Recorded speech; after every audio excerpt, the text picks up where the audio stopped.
What's up, guys? It's your boy Silent Hero 676 here, and today we are back with another reaction of cooking with the 18th century.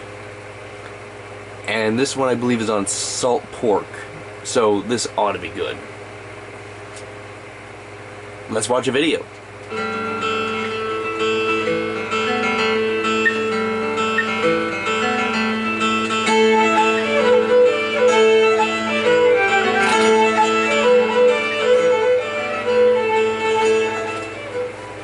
As we talked about in our earlier videos, pork was one of the most common and popular meats in the 18th century. Well, naturally, pork would be a common meats that would be supplied in rations thing. For soldiers. It was a common thing for sailors and the entire population. Pork was salted so that it would last any number of months and could be transported, used in ships. The sailors could eat it later on. Today we're going to show you a method for salting and preserving your pork in an 18th century manner. Really?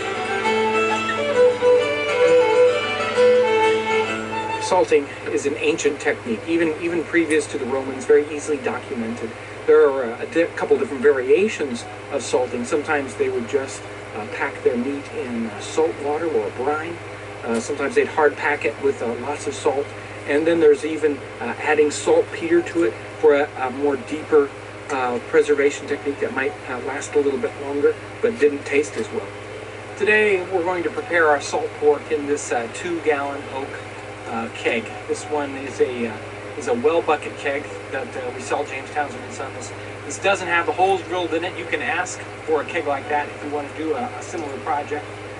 This one has been touched up on the inside. We took a torch and melted out the excess wax here at the top. And we also prepared a little wooden lid that will press down on the pork, keep it inside the brine solution. Before we get started packing our meat, we need a hot brine solution prepared. Holy salt. There's a common misconception that salt pork is easy to come by these days. No, You'll find something in a modern grocery store that's called salt pork, but in reality it's nothing like what was known as salt pork in the 18th century. This is just a cured but unsmoked pork belly product. But it isn't actually prepared in a manner that 18th century salt pork was. So rather than use a pork belly, we're going to use a pork shoulder, or this is a picnic. I've got our pork already cut up into about 1 pound size pieces. We gotta have crap. it so we can put it in layers so the salt can get into it. So we got 1 pound pieces here. We're going to put about a cup of salt into our barrel here, so that we've got a layer of salt in the very bottom. We're going to spread that out, make sure it's nice and even, and now we're going to start putting our pork into the barrel. We've got rind pieces on this. These rinds you want to make sure are toward the bottom or toward the outside edges with the meat parts on the inside. You want to pack this tight. You want to have as small a quantity of air pockets as possible. Each time we put in another layer of meat, we put in another layer of salt. Make sure that's all spread out evenly. Are you preserving it or are you mummifying it? You can't add too much salt, so don't worry about getting too much salt in this. Better to have too much than too little. But I was right. He's trying to mummify this pork.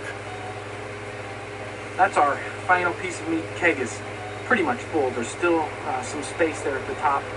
The final step here is going to be pouring the hot brine solution. Now that will fill in all the gaps and seal it up, and then we'll put our lid on.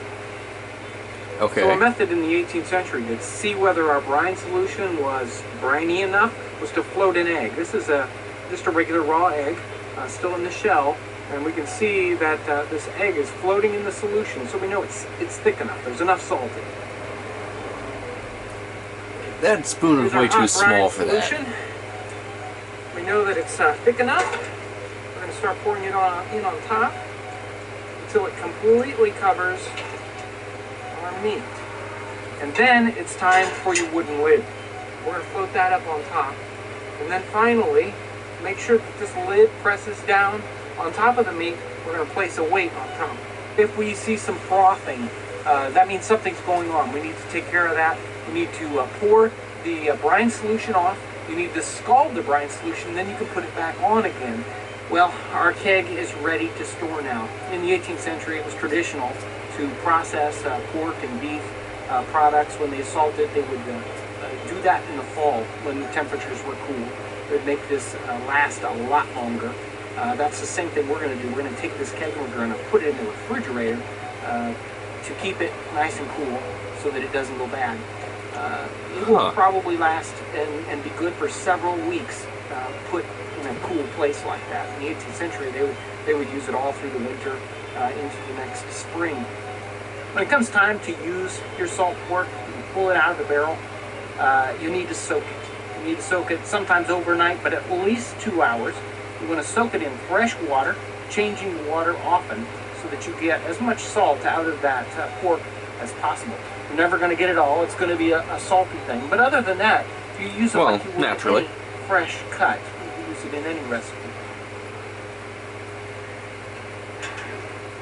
Well, there you have it. Salt pork.